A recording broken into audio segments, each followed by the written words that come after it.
ዋጓን ዩቲዩብ ዋጓን ገደርሱ ዋጓን አርሰናላውያን እንደምን አደራችሁ፣ እንደምን ዋላችሁ፣ እንደምን አመሻችሁ። በያላችሁበት ሀገር ሰዓት አቆጣጠር እንደምከረማችሁ። ሳሚ ነኝ። ለማታውቁኝ የዩቲዩብ ቻናሌ ስም ሳሚ ገነር ይባላል። የአርሰናል ደጋፊ ሆናችሁ ስለ አርሰናል መስማት የምትወዱ እንዲሁም የሌላ ክለብ ደጋፊ ሆናችሁ ስለ አርሰናል መስማት የምትፈልጉ የምትጠብቃላችሁ አሁኑኑ ሰብስክራይብ በማድረግ የዩቲዩብ ቻናሌ ቤተሰብ መሆን ትችላላችሁ። ነባሮች ላይክ፣ ሼር፣ ኮመንት ላይ ሀሳብ አስተያየታችሁን በመስጠት ዩቲዩብ ቻናላችንን ሞቅ ደመቅ እንድታደርጉልን ስል በአክብሮት ጠይቃለሁ።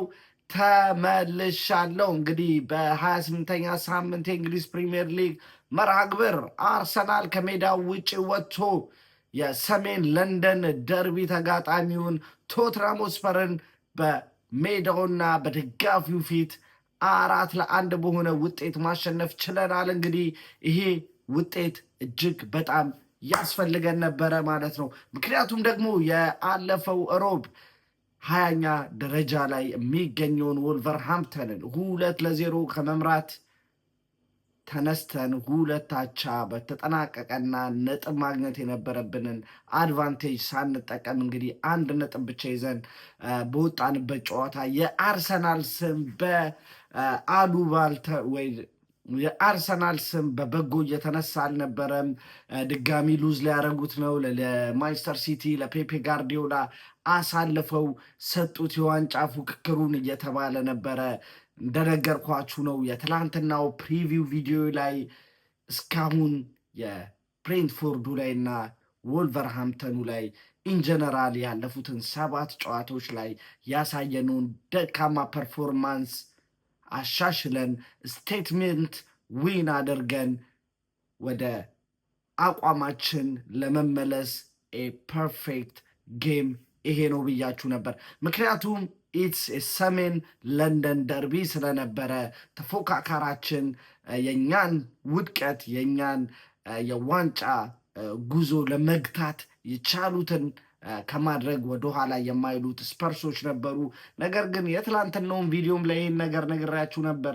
እነሱ የኛን የዋንጫ ፉክክር ወይም ደግሞ የኛን የዋንጫ ጉዞ ለመግታት የሚያደርጉትን ጥረት በ10 እጥፍ እኛ አሻሽለን ወደ ወራጅ ቀጠና የሚያደርጉትን ጉዞ እንግዲህ በደንብ መንገዱን እናሳያችኋለን ብያችሁ ነበረ።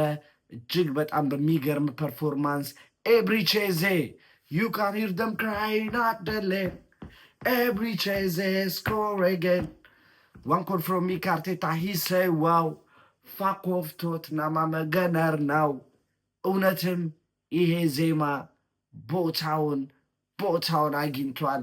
ምክንያቱም ኤብሪቼዜ በአርሰናል ማሊያ ባደረጋቸው 2 የሰሜን ለንደን ደርቢ ጨዋታዎች ላይ 5 ጎሎችን ማስቆጠር ችለዋል። የመጀመሪያው በኤምሬትስ ስቴዲየም የተደረገው ሁላችሁም የማትረሱትና በተመሳሳይ 4-1 በተጠናቀቀው ጨዋታ ላይ ሃትሪክ መስራቱ አይዘነጋም። እዚህ ጨዋታ ላይ ደግሞ 2 ግቦችን ማስቆጠር ችሎ ነበረ።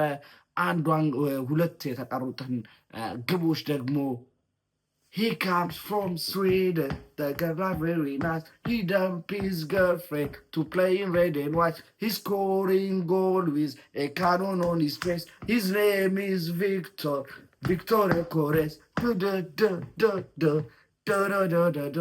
Victor Kores እጅግ በጣም የሚገርም ፐርፎርማንስ ባሳየበትና ማን ኦፍ ዘ ማች ሆኖ በጨረሰበት የሰሜን ለንደን መርሃ ግብር ቶትናምን 4-1 በሆነ ውጤት አሸንፈናል። ስለ ጨዋታው ብዙም አልልም፣ የተወሰነ ነገሮችን ለማለት ነው የመጣሁት። እንደነገርኳችሁ አርሰናል እጅግ በጣም ፕሬዠር ውስጥ ሆኖ የጀመረው ጨዋታ ነበር። ምክንያቱም የረቡዕ ጨዋታ ነበረ። ሚዲያ ላይ የአርሰናል ስም በተደጋጋሚ በአሉባልታዊ ስሜት እየተነሳ ነበረ። እሱ ብቻ ግን አልነበረም። ትላንትና ማንቸስተር ሲቲ ተቸግሮም ቢሆን ኒውካስትልን በማሸነፉ 2-1 በሆነ ውጤት የነጥብ ልዩነቱ ወደ 2 ነጥብ ጠቦ ነበር የዛሬን ጨዋታ ለማድረግ የቻልነው። ጨዋታው ሲጀምር አርሰናል በፉል ኮንትሮል እና እጅግ በጣም በሚያስፈራ የማጥቃት እንቅስቃሴ ነበር ጨዋታውን የጀመሩት። ነገር ግን 5ኛው ደቂቃ በኋላ ላይ ጨዋታው ለረጅም ለ6 ለ7 ደቂቃ ለመቋረጥ ተገዶ ነበር። ይህም የሆነው የመሀል ዳኛውና የመስመር ዳኛው ኮሚኒኬሽን በመቋረጡ ምክንያት ነበረ። እሱ እስኪስተካከል እንግዲህ ለ6-7 ደቂቃዎች መጠበቅ ነበረብን። ያ ለቶተንሃም ሆትስፐሮች እጅግ በጣም ጥሩ አጋጣሚ ነበረ። ምክንያቱም ጨዋታው ቴምፖ ወደ አርሰናል ነበረ። እጅግ በጣም በሀይ የመነሳሳት ስሜት ነበረ ያን ጨዋታ እያደረግን የነበረው። ስለዚህ በዚህ መሀል ጨዋታው ለዚህን ያህል ደቂቃ ሲቋረጥ ኦፍኮርስ ቴምፖ የነበረው ቴምፖ መውረዱ አይቀርም። ነገር ግን ከጀመረም በኋላ አርሰናል ቀስ እያለን ቢሆን ወደ ተመለሰው ቴምፖ ተመልሶ የመጀመሪያውን ግብ እንግዲህ ለማስቆጠር ችለናል። የመጀመሪያው ጎል እንዲቆጠር የቡካዮ ሳካ ሚና እጅግ በጣም አስፈላጊ ነበር። ወትሮ በሚጫወትበት በቀኝ ክንፍ ላይ ሳርን አልፎ ክሮስ አድርጎ የተጨራረፈውን ኳስ ኤብሪቼዜ ፔናልቲ ቦክስ ውስጥ በመገኘት ያገኛትን ኳስ በምትገርም ቮሊ አርሰናልን ቀዳሚ ለማድረግ ቻለ። እንግዲህ ዘመር ነው የኤብሪቼዜን መዝሙር እጅግ በጣም ደስ ይል ነበር ድባቡ ያየሁበት ፐብም። ነገር ግን ያ ደስታ ለረጅም ደቂቃ መቆየት አልቻለም። ነግሬያችኋለሁ። በራሳችን ጥፋት የሚቆጠሩ ጎሎች እጅግ በጣም እየበዙ ነው ብያችሁ ነበረ። እዚህም ጨዋታ ላይ ከ24 ሰከንድ በኋላ ጎሉ ከተቆጠረ በኋላ ዴክላን ራይስ ተጫዋቾችን ተረጋጉ ሲል በቲቪ ስክሪን ተመለከተን። ነገር ግን ራሱ መረጋጋት አልቻለም። እጅግ በጣም አላስፈላጊ ሪስክ ወስዶ ያችን ኳስ ኮሎሙዋኒ እግር ስር ትደርስና ከ24 ሰከንድ አርሰናል ካስቆጠረ በኋላ ቶትናም ሆትስፐሮች የአቻነት ግባቸውን በሚገርምና በሚያበሳጭ ለአርሰናል ደጋፊ ሁኔታ ማግኘት ቻሉ። በዛም የተነሳ አርሰናል 1-1 የረፍት ወይም ደግሞ የፈርስት ሃፍ ተጠናቆ ረፍት ወጣን። እጅግ በጣም ያበሳጨ ነበር። የሆነ ሰዓት ላይ እንዲሁም ጥያቄ ሆኖብኝ ነበሩ። ኦኬ ጥፋቱን ሳጠፋ ከዛ በኋላ ዴክላን ራይስ ላይ ፈገግታ መመልከቴ ብዙም ደስ አላለኝም ነበር። ነገር ግን ሊስን ያው ኢስ ዴክላን ራይስን ብሌም ማድረግ በጣም ከባድ ነው። ዊኬን ዊክአውት እጅግ በጣም የሚገርም ፐርፎርማንስ የሚያሳየው ተጫዋቻችን ስለነበረ እሱም ብዙም ብሌም ማድረግ አልፈለግኩም ነበር። ነገር ግን ሰከንድ ሃፍ እንደጀመረ አርሰናል ዩሊያን ቲምበር ሴንተር ያደረገለትን ኳስ ቪክቶር ኮሬዝ ከፔናልቲ ቦክስ ውጪ አንድ ተች አድርጎ በሚገርም ያጨራረስ ብቃት አርሰናልን 2-1 ለማድረግ ቻለ። እጅግ በጣም የሚገርም የኢንዲቪጁዋል ብቃቱን ተጠቅሞ ያስቆጠረው የሚገርም ጎል ነበር። ቪክቶር ኮሬዝ እንደዚህ አይነት እድሎችን ካገኘ እውነትም የአጨራረስ ብቃቱ ምን ያህል ጠንካራ እንደሆነ ያስመሰከረበት ቀን ነው ለማለት እችላለሁ። ነገር ግን አርሰናል በዚህ 2-1 ውጤት ብቻ መቆየት አልፈለገም። ሶስተኛውን ግብ ድጋሚ በኤብሪቼዜ አማካኝነት አስቆጠረን። አርሰናል 3 ቶትናም ሆትስፐር 1። ኦፍኮርስ ነግሬያችኋለሁ 2-0 ከመራን ይህን ጨዋታ የቶትናም ደጋፊ የአርሰናል ደጋፊ ይሆናሉ ወይ ደግሞ ስነ ስርዓታቸውን ይይዛሉ ብያችሁ ነበር። እንደነገርኳችሁም ነው የሆነው። 3-1 ጨዋታው ሲሆን የቶተናም ደጋፊዎች ስቴዲየም ለቀው ሲወጡ መመልከት ቻለን። ከዛም በኋላ ግን ቶተናም ሆትስፐሮች እጅግ በጣም ጥሩ የሚባል ቻንስ አግኝተው ነበረ። እሱም በሪቻርድሰን አማካኝነት የተሞከረው ዳቪድ ራያ የባለፈው ጥፋቱን በሚገርም ከመስመር ላይ ኦልሞስት የታደጋትና ያቺ ጎል ብትቆጠር ለቶትናም ምናልባትም ወደ ጨዋታው የሚገቡበትን እድል እንሰጣቸው ነበር። የሚገርም ሴቭ ነው ያደረጋት ያቺን ዳቪድ ራያ። ነገር ግን እሷ ብቻ አይደለችም። ከእሷ ኳስ በፊትም ኮሎሙዋኒ ድጋሚ ማስቆጠር ችሎ ነበር ሁለተኛውን ጎል። ነገር ግን ያችን ጎል ከማስቀጠሩ በፊት ክሮስ የተደረገችውን ኳስ እጁ ላይ ወይም እግሩ ላይ ከመድረሷ በፊት ጋብርኤል ማጋሌዝን በሁለት እጁ በመገፍተሩ ያቺ ኳስ እንግዲህ ሳትቆጠርላቸው ቀርቷል። እውነት ለመናገር ያቺ ጎል ልትቆጠርበት የምትችልና ወይም ደግሞ ጎሎና የምትጸድቅበት አጋጣሚ ሊኖር ይችላል። ምክንያቱም የባለፈው ሲዝን ታስታውሱት እንደሆነ ብሩኖ ጉማሬዝ ኒውካስትል ጋር በኒውካስትል ሜዳ የተጫወትነው ጨዋታና እጅግ በጣም አስከፊ የዳኝነት ውሳኔዎች የነበሩበት መስመር አልፋ መልሶ ዊሎክ ያዳናት ኳስና ጎሎና የተቆጠረችው ብሩኖ ጉማሬዝ ገብርኤል ማጋሌዝን ፑሽ አድርጎ በጭንቅላቱ የመታት ኳስ እንደዛ አይነት ኮንታክት የነበረው ኳስ ነው። ነገር ግን እዚህ ሰዓት ላይ ግን የመሀል ዳኛው ፋውል በማለት ይህን ኳስ ከጎል ከመቆጠርነት ወይም ደግሞ ጎሉን ሽረውታል ማለት ነው።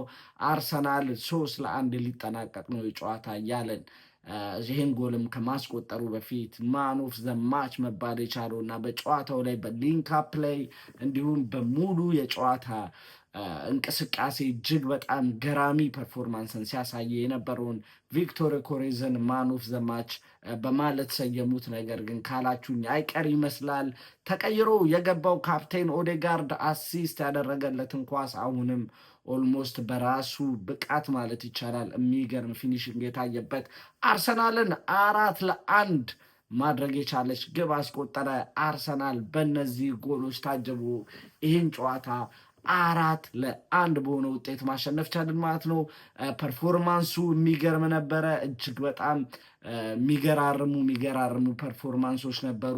ምናልባትም እውነት ለመናገር ይህን ጨዋታ ከዚህም በላይ አስቆጠረን ማጠናቀቅ የምንችልባቸው ቻንሶች ነበሩ። ፈርስታፍ ላይ ትሮሳርድ ከሱ የተሻለ ቦታ ላይ የነበሩ ቡካዮ ሳካ እና ቪክቶር ኮሬዝ ኦልሞስት ፍሪ ሆኖ የነበሩበት ቻንስ ላይ ነገር ግን እሱ በቀኝ እግሩ አይደለም ሙላ በግራ እግሩ ለምን ያን ኳስ ለመምታት እንደወሰነ አላውቅም። ምክንያቱም ከሱ የተሻለ ፖዚሽን ላይ የነበሩ ተጫዋቾች ነበሩ። ኤብሪ ቼዝ የሚሆነ ሰዓት ላይ እንደዛ አይነት ኳስ አግኝቶ ለቪክቶር ኮሬዝ መስጠት የሚችለውን ነገር ግን ሹት ለማድረግ የወሰነው ቻንስ ነበረ።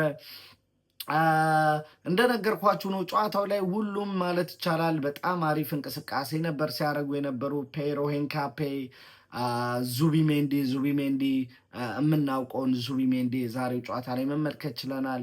ምናልባትም ዴክላን ራይስ ያን ያህል ጥሩ የሚባል ፐርፎርማንስ አልነበረውም ለአቻነት ወይም ደግሞ ስፐርስ ላስቆጠሯት ጎል የእሱ ጥፋት እጅግ በጣም ትልቅ ዋጋ ሊያስከፍለን የሚችል ነበር። ነገር ግን ሊስን ዋናው ነገር ይሄን የሰሜን ለንደን ደርቢ 4-1 በሆነ ሶሊድ ውጤት በደርሶ መልስ ማለት ነው በኤምሬትስ እና በቶትናም ሆትስፐር ስቴዲየም በሁለቱ ጨዋታ ባደረግነው ጨዋታ አግሪጌት 8-2 በሆነ ውጤት በማሸነፍ እንግዲህ ቶትናም ሆትስፐርን ሪሊጌት እንዲያረጉ ታችኛው ዲቪዚዮን እንዲወርዱ የሚያደርግ ሌላ ሽንፈት አጋጥሟቸዋል።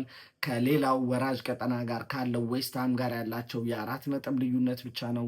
ዌስትሃም ጥሩ መነቃቃት ላይ ይገኛል። ስፐርስ በዚሁ ከቀጠለ ምናልባትም ይሄ አዲሱን ስቴዲየሙን ይዞ ወደ ሻምፒዮንሺፕ ለመውረድ ይገደዳል ማለት ነው። ቪክቶር ኮሬዝ እጅግ በጣም ጥሩ የሚባል እንቅስቃሴ ተመልክተናል። አሁን ቀጣዩን ጨዋታ ከማድረጋችን በፊት ጥሩ የሚባል የእረፍት ቀናት ስላሉን ይመስለኛል ወደ ዱባይ ሄደው ያችን የምናቃት ማጂካል እረፍት አድርገው የሚመጡ ይመስለኛል። በጥሩ የአየር ሁኔታ ላይ ትሬን አድርገው በጥሩ መንፈስ እንግዲህ ቸልሲን በሜዳችን አግኝተን የምናደርገው ጨዋታ ላይ በጥሩ የመነሳሳት ስሜትና በጥሩ እረፍት በአሪፍ ኮንፊደንስ ወደዛ ጨዋታ እንመጣለን ብዬ አስባለሁ። እንዴት ተሰማችሁ? እንዴት ነበረ? በምን አይነት ሙድ ውስጥ ሆናችሁ ነበረ ይህን ጨዋታ የተመለከታችሁት? ኮመንት ላይ ሀሳብ አስተያየታችሁን ጻፉልኝ። ለዛሬ የነበረን ርዕሴን ይመስላል። በቀጣይ ቪዲዮ እስከምንገናኝ ድረስ አማውት ፒስ ካሞን ዩ ገነርስ